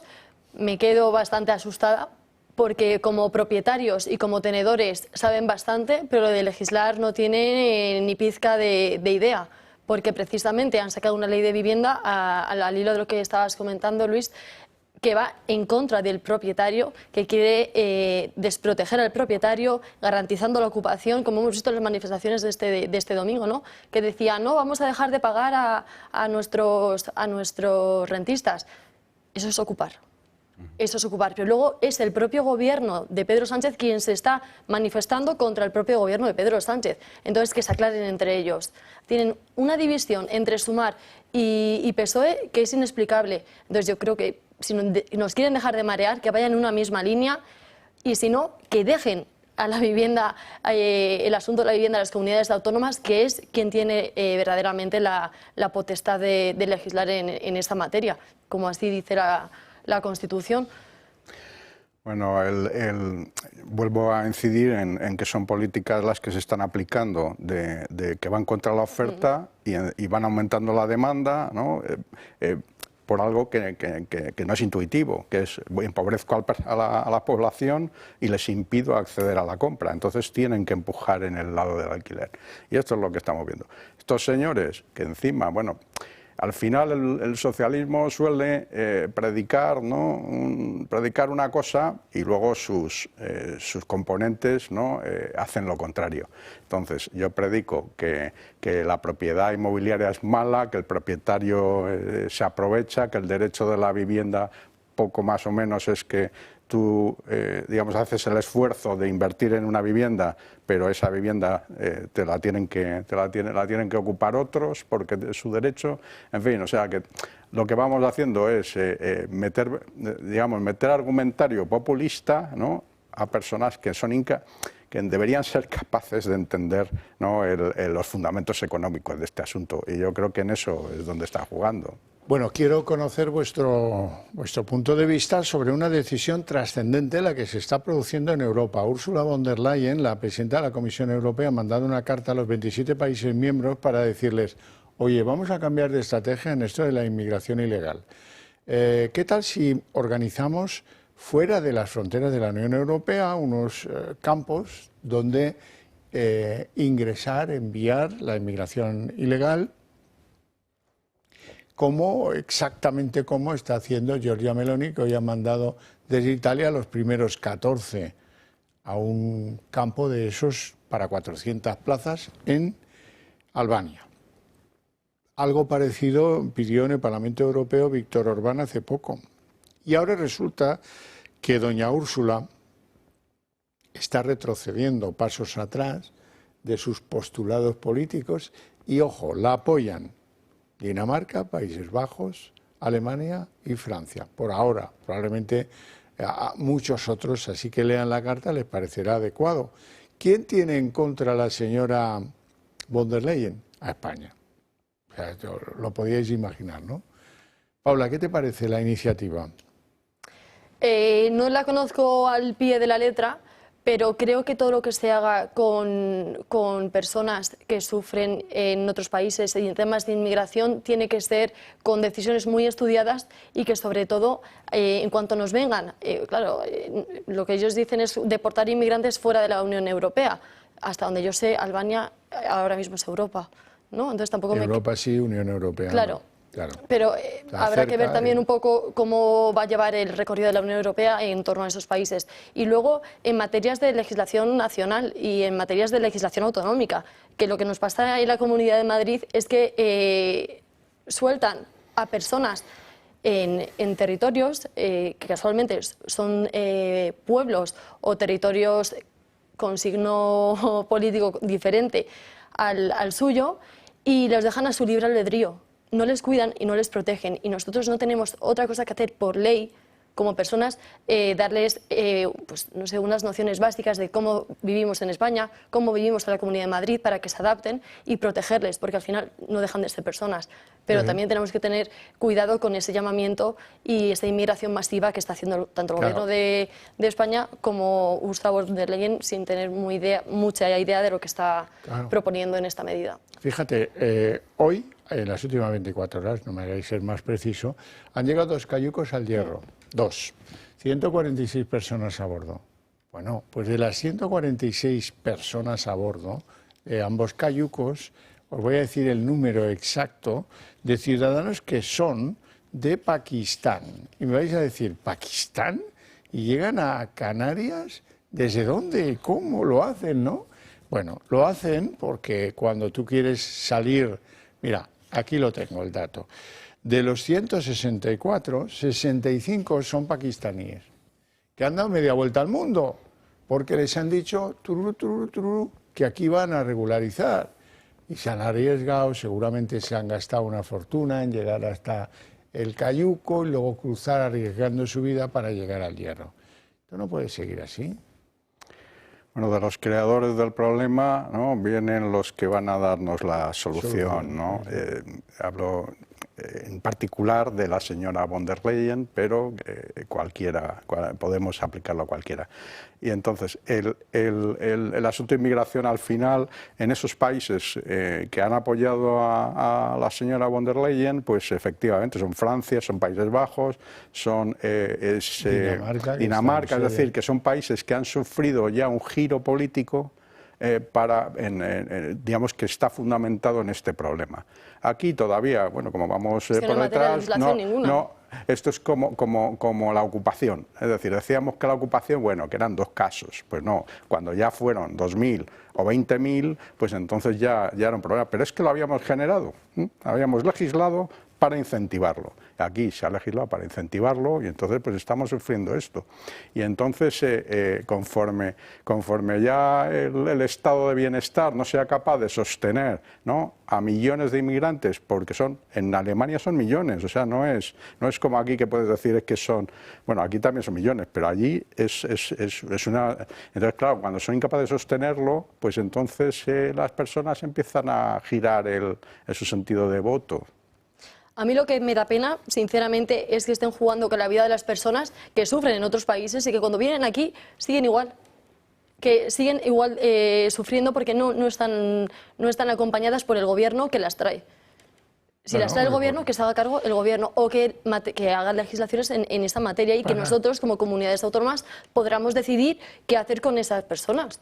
Pero nos deja a su libre albedrío y sin ningún tipo de amparo. Para que eso suceda, la inmigración tiene que estar controlada y administrada. Claro. Pues es que se necesita pues esta profesión o esta otra o tal, regulada. Y sobre todo saber cuándo van a venir, qué tipo de personas van a venir, en qué situación van a venir y poder, la comunidad que lo vaya a recibir, pues tener una línea de actuación. Que vengan con sus familias, que no vengan como esos que no jóvenes que hombres. Saltan la valla de Ceuta o que vemos bajar del cayuco con el móvil y las zapatillas de deportes más bien caras para venir de Camerún o de tal. Bueno, no tenemos tiempo para más, lo dejamos aquí con mi agradecimiento a ustedes dos por su presencia y por sus opiniones y a ustedes por su interés desde sus hogares.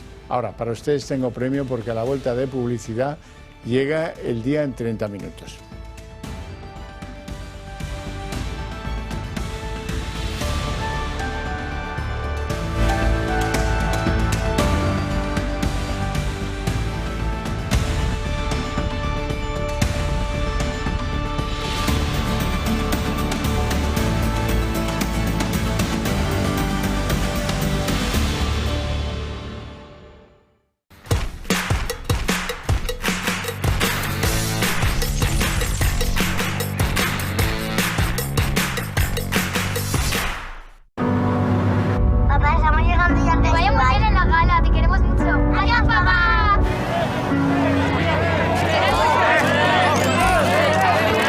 Este año reconocemos el trabajo a un compañero muy querido y el premio a Mejor Chef del año es para Andrés Castillo. Alegría de vivir cuando estás cerca de mí. Hoy siento y pienso. El Pozo 1954. Elige lo que te emociona.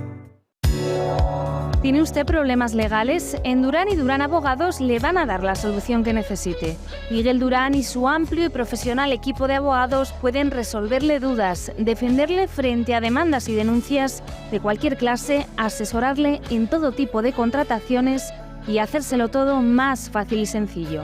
El trato que usted va a recibir será el mejor, el más cercano y atento a sus problemas. Siempre trabajan con presupuesto cerrado de antemano y con honorarios justos y equilibrados. No lo dude, los problemas legales son mucho más llevaderos si acude a Durán y Durán Abogados. Este año reconocemos el trabajo a un compañero muy querido y el premio a Mejor Chef del año es para Andrés Castillo. Cerca de mí, me siento y pienso adentro. El Pozo 1954. Elige lo que te emociona.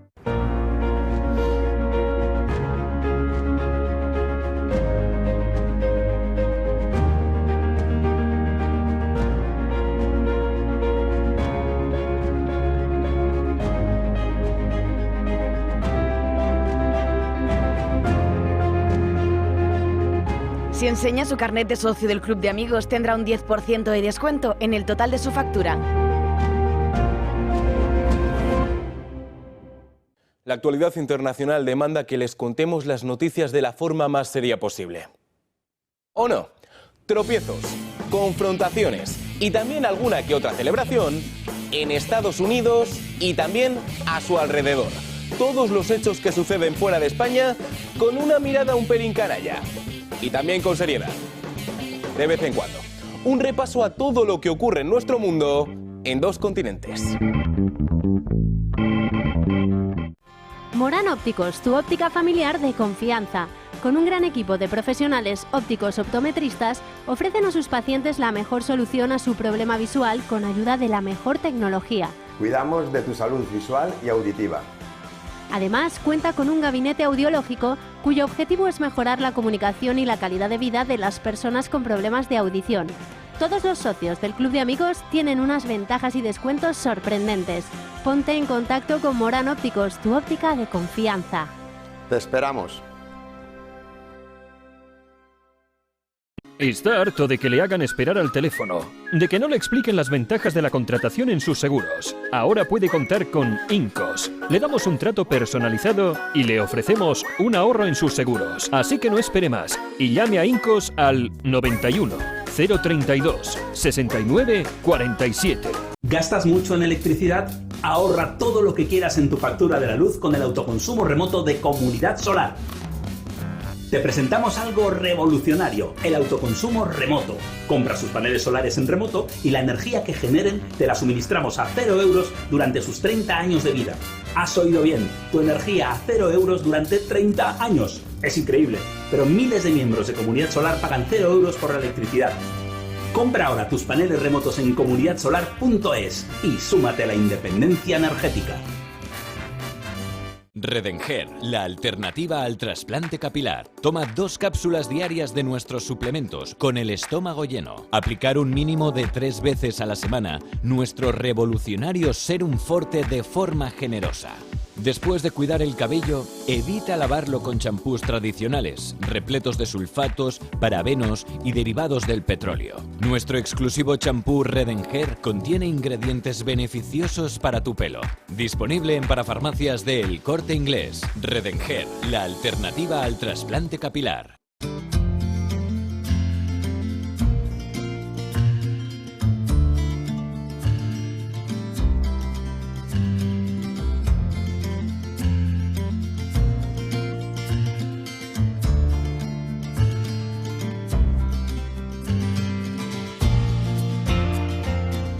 Si enseña su carnet de socio del Club de Amigos, tendrá un 10% de descuento en el total de su factura.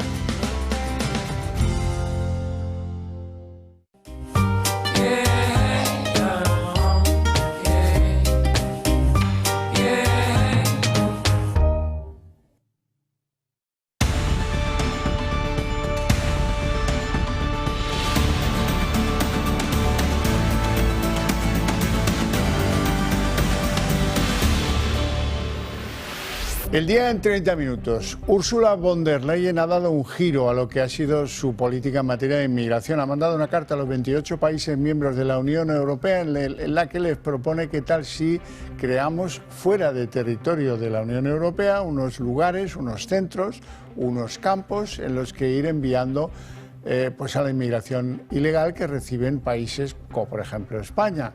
Lo importante de todo esto es que le da un giro a la política de la presidenta de la Comisión Europea, porque hasta ahora defendía cosas muy distintas a esta.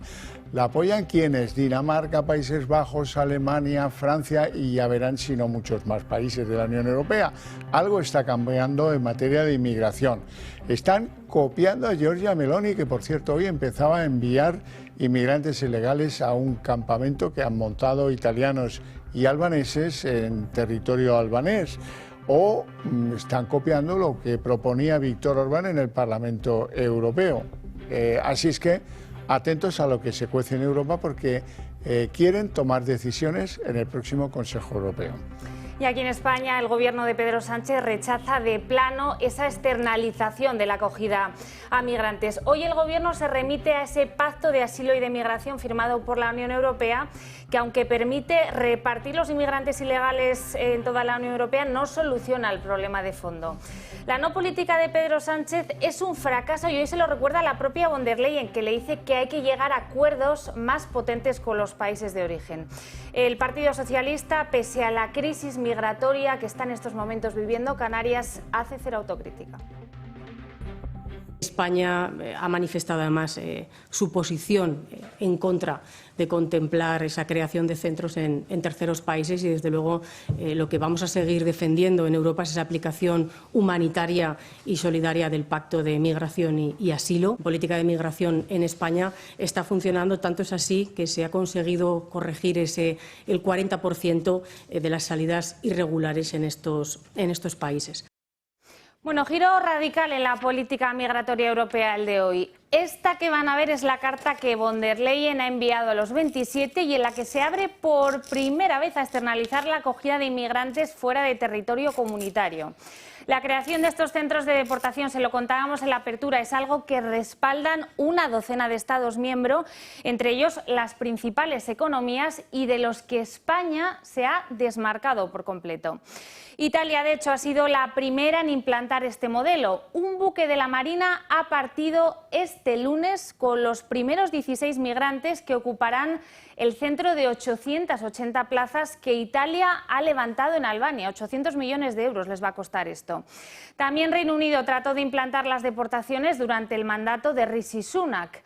Hasta 500 migrantes han estado alojados en el buque que van a ver que atracó en el sur de Inglaterra a la espera de ser deportados al polémico centro de Ruanda. El proyecto fue enterrado con el cambio de gobierno. Hoy han llegado 2 cayucos con 164 migrantes a bordo a las aguas de El Hierro. Su llegada demuestra el efecto llamada que han tenido las proclamas de regularización del Gobierno de España, porque resulta que de los 164 totales, 65 de esas personas proceden del lejano Pakistán y han venido por la ruta canaria. El resto de los dos cayucos, 99 personas más, son subsaharianos. Todos presentan un buen estado de salud. Y es que la vía canaria ha aumentado este año el número de inmigrantes que circulan por ella en un 140% sobre los datos ya altos del año anterior. Y han pasado 5 días desde que conociéramos esas informaciones que relacionan directamente al Partido Socialista y a Ábalos con el caso Koldo, y el Gobierno sigue sin dar explicaciones. Ellos replican que al contrario que el Partido Popular, ellos siempre han actuado con transparencia y con contundencia, pese a que Pedro Sánchez no ha dado ningún tipo de explicación en las últimas horas. El argumentario del Gobierno es el mismo: tildan de web al periódico que publicó estas informaciones y arremeten contra la corrupción del Partido Popular. Con contundencia, con determinación, con transparencia y con colaboración desde el primer momento con las fuerzas y cuerpos de seguridad del Estado y con la justicia. Conocemos, en primer término, que hay una página web que publica una información de testimonios anónimos, una noticia que es recogida por el Partido Popular. Y todo esto lo hace el Partido Popular.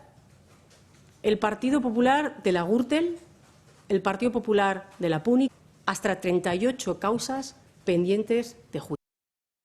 José Luis Ábalos se ha convertido en una especie de llanero solitario. A veces amenaza al partido, incluso a veces calla, más bien cuando el ruido de sus tropelías, de su vida desordenada, está mellando claramente su credibilidad pública. Y pocos políticos en la política española reciente han llegado a tener tanto poder como el que tenía Ábalos, y tanto tiempo ha sido necesario para quitárselo, para que el partido decidiera peores cartas para ellos. En el caso de Ábalos, su caída se ha prolongado durante más de 3 años. Julio de 2021. Sánchez y Ábalos mantienen un encuentro en la Moncloa. Según trascendió de fuentes cercanas al momento, fue una reunión breve pero tensa, la mantenida entonces entre el presidente del Gobierno y su mano derecha. Sánchez le anunció su cese como ministro de Transportes y no le dio ningún motivo. Lejos habían quedado entonces los días en que el apodado El Jefe le había defendido en el Congreso por el caso del sí. Desde entonces, para Ábalos, que había apoyado a Sánchez desde su caída en el PSOE y aupado más tarde para alcanzar la presidencia del Gobierno, había dado comienzo tan solo al inicio de su caída como el hombre que lo fue casi todo a nada. Mantuvo eso sí las esperanzas al ser incorporado en las listas del PSOE para el Congreso, a raíz de aparecer su nombre en los informes de la UCO sobre el caso Koldo y la detención de su hombre de máxima confianza que daba nombre a la trama. El Partido Socialista le dio de baja del partido. El ya exsecretario de Organización de los Socialistas no renunció a su cargo y se fue al grupo mixto. El que fuera hombre fuerte del PSOE dice que ya no le debe nada a los suyos, y eso a pesar de que hace unos días pidiera de nuevo ingresar en el partido porque dice fue expulsado de manera arbitraria. Los pisos pagados por la trama, un chalet y un inmueble para su novia, y hasta un sueldo solo por acompañarle en los viajes, han abierto aún más la puerta a su más que posible imputación por el Tribunal Supremo. Él ahora amenaza con tirar de la manta y sacar a la luz informaciones que afectarían tanto a Ferraz como al Ejecutivo. Y seguimos sin explicaciones. Llevamos ya 5 días con un gobierno que repite los mismos argumentos, que dice que va a ser contundente contra la corrupción, que va a ser transparente y que por supuestísimo va a colaborar con la justicia. Una frase que en sí misma ya no significa nada. Cuando un socio de Aldama afirma haber llevado personalmente bolsas de dinero negro para obtener licencias de hidrocarburos a la sede socialista, ese es el principio, dicen los ministros del Gobierno Sánchez, de la máquina del fango. En palabras, por ejemplo, de Pilar Alegría, eso es fango. Pero el PSOE no da ninguna explicación, como Pedro Sánchez no da explicación de lo de su mujer con las universidades, ni ofrece compromisos de investigación interna que presentar después. Más allá de las negativas de obligado cumplimiento de Santos Cerdán, el tratante de Puigdemont que dice que no, que él no, allí no ha visto nunca dinero negro. ¿Es creíble eso de la colaboración con la justicia y eso de la transparencia tratándose del PSOE? Pues ni en la historia reciente, con la operación de acoso y derribo del juez Peinado, el instructor de la causa de Begoña Gómez, ni en la historia menos reciente, se acordarán cuando el PSOE y Alfonso Guerra la emprendían de forma grosera con Mercedes Alaya, la juez instructora del caso de los ERES, y aún menos en la historia lejana, cuando el PSOE destruyó la imagen de un juez número 1 que teníamos en la justicia española, Marino Barbero, el instructor del caso Filesa, que fallecía poco después de tener que abandonar la justicia por las presiones infames del Partido Socialista Obrero Español. La no colaboración con la justicia precisamente está muy adentro en el ADN del partido de Sánchez. Y la posibilidad de una moción de censura está estos días copando todos los titulares de la prensa española, pero sus únicos posibles promotores, que son el Partido Popular, parece que la descartan. Hoy Elías Bendodo, en una reunión a puerta cerrada en el Senado, cerraba la puerta a esta posibilidad porque decía que no daban los números, que era una cuestión matemática.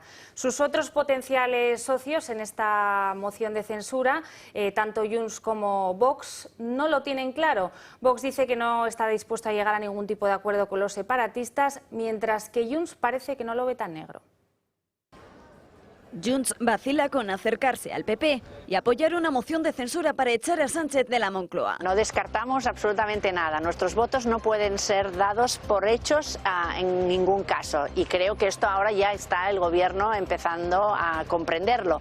Nosotros los vamos a hacer valer para que se cumplan los acuerdos que hemos firmado, sin descartar ningún otro escenario. Dice Laura Borràs que Junts aún tiene que hacer valer sus 7 votos en el Congreso, aunque minutos más tarde ha matizado sus palabras, dando a entender que han sido sacadas de contexto. En Esquerra dan por hecho que sí que pactarán con Feijóo. Feijóo será presidente con los votos de Junts. Pero lo cierto es que entre el Partido Popular y los de Puigdemont no ha habido ningún tipo de contacto, tampoco con Vox, que marca ya sus líneas rojas. Nosotros apoyaríamos una moción de censura presentada por el Partido Popular si se comprometen a la convocatoria inmediata de elecciones y que no hay ningún tipo de pacto con Junts. Entre los socios del gobierno de Podemos y Sumar no han sentado nada bien siquiera los planteamientos iniciales de Junts de no descartar ninguna posibilidad.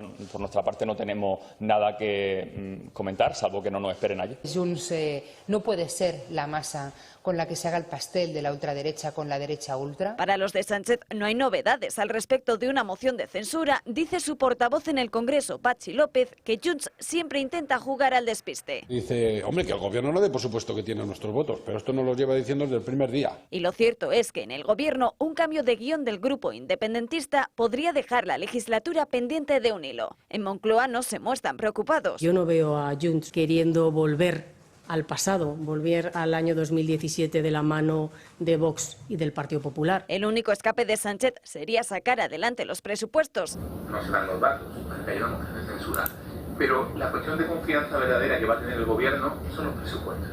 Declaraciones a puerta cerrada en el Senado que dejan en el aire cualquier atisbo de moción de censura para echar a Sánchez. El PSOE ha mantenido una reciente reunión con Junts en Zúrich, en Suiza, para intentar llegar a un acuerdo con la formación de Carles Puigdemont que salve la legislatura de Pedro Sánchez, sea sobre el techo de gastos, sea sobre presupuestos, miel sobre hojuelas. OK Diario ha conseguido capturar las imágenes que demuestran que Santos Cerdán llegaba el lunes por la noche desde Zúrich a Barajas con una pequeña delegación de correligionarios del PSOE. Y Pepa Millán desplegaba hoy toda la panoplia de actuaciones en los juzgados que tiene diseñada Vox para combatir la ola de corrupción. Lo más relevante de todo lo que ha contado la portavoz de Vox es que arremeterán judicialmente con querellas contra Francina Armengol, la presidenta actual del Congreso, por la compra de mascarillas en Baleares, y también contra Salvador Illa, que a la sazón en la época era ministro de Sanidad y que también tuvo que ver con que algunas empresas de lugares próximos a donde él había sido alcalde se lo llevaran crudo. Como saben, estamos personados en las causas y nuestro equipo jurídico trabaja continuamente para que se esclarezcan los hechos, se depuren responsabilidades y se devuelva el dinero. Además, tras el informe de la UCO, También quiero recordarles que hemos ampliado la querella a Globalia y contra Salvador Illa, que hemos presentado una querella contra la expresidenta de Baleares por los contratos durante la pandemia, la señora Armengol, presidenta hoy de esta Cámara, y además hemos solicitado personarnos como acusación en el caso del IVA de los hidrocarburos y también hemos pedido la reapertura del caso del sí.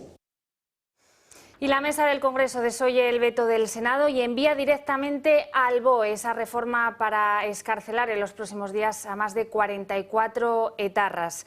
Lo hace cuando desde el Partido Popular denuncian que lo propio habría sido que esa mayoría absoluta que rechazó la norma la hiciera pasar por comisión y no directamente al BOE. Esta decisión, que ha sido tomada por la Mesa del Congreso, encabezada por Francina Armengol, hará que la norma se publique mañana mismo. Entre tanto, las víctimas del terrorismo denuncian que Sánchez se niega a escucharlas. Bueno, y en la página de tribunales hoy tenemos que contarles que la Audiencia Nacional ha condenado a más de 10 años de cárcel a Eduardo Zaplana por un delito de cohecho y otro de blanqueo de capitales. El tribunal considera probado que el exministro y expresidente de la Generalitat Valenciana ocultó una fortuna en el extranjero proveniente de mordidas entre los años 90 y 2000. El tribunal le impone más de 17 años de inhabilitación para empleo y cargo público y multas por más de 25 millones de euros. Y en la página de Economía hoy destacan los datos de inflación correspondientes al mes de septiembre y que demuestran que el IPC está en la tasa más baja de los últimos 3 años y medio.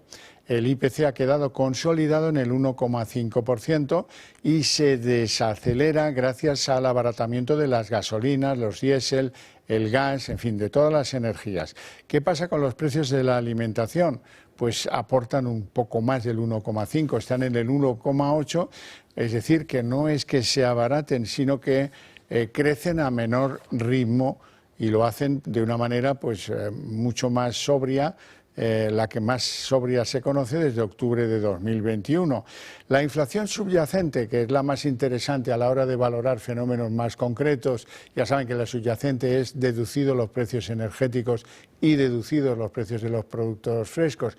Ahí la cosa ya no va tan bien, ahí estamos en el 2,4% en la misma fecha, en septiembre. El IPC baja un 0,6% en septiembre en relación con agosto y recorta 8 décimas su tasa interanual, hasta el 1,5%. Supone la cifra más baja desde marzo de 2021, según el Instituto Nacional de Estadística. Todo esto se debe al abaratamiento de los carburantes, de la electricidad y también de los alimentos. Principalmente la moderación del aceite de oliva se nota, aunque sigue siendo un 10,3% más caro que el año pasado. Ya no se coloca a la cabeza de la subida de los precios porque ahora le desbanca el chocolate. Su precio ha aumentado un 20,7% en el último año. ¿Cuáles más han subido? Los zumos de frutas, el cacao en polvo y la carne de ovino y caprino. También se han encarecido, aunque en menor medida, las patatas y las especias. Y los que han bajado, porque sí, los hay. Otros aceites comestibles como el de girasol, de coco, de soja, la leche desnatada y las pizzas, cuyos precios han disminuido entre el 6% y el 3%.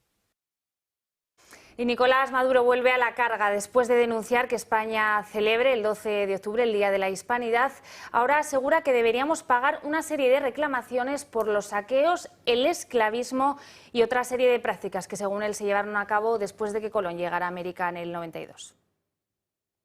Venezuela quiere, junto a un grupo de países de América Latina, también hacer una reclamación profunda para que pague España las reparaciones por el robo, el saqueo de nuestras tierras y el esclavismo y el sufrimiento que sufrieron nuestros abuelos indígenas y nuestros abuelos africanos. Y en Estados Unidos parece que las encuestas están restándole capacidad en el voto a la candidata demócrata Kamala Harris. Va perdiendo posiciones frente a Donald Trump. Y ahora resulta que aparece en un vídeo en el que dice que los exploradores europeos comenzaron una ola de devastación de las naciones tribales en América, lo cual no deja de ser en parte cierto. Hay una gran polémica porque alguien ha sacado este vídeo que era de octubre de 2021 y es un discurso que pronunció Kamala Harris en el Congreso Nacional de los Indios Americanos, los pocos que quedaron en su país. Desde 1934, cada octubre, Estados Unidos ha reconocido el viaje de los primeros exploradores europeos que desembarcaron por primera vez en costas americanas. Pero esa no es la historia. Nunca ha sido toda la historia.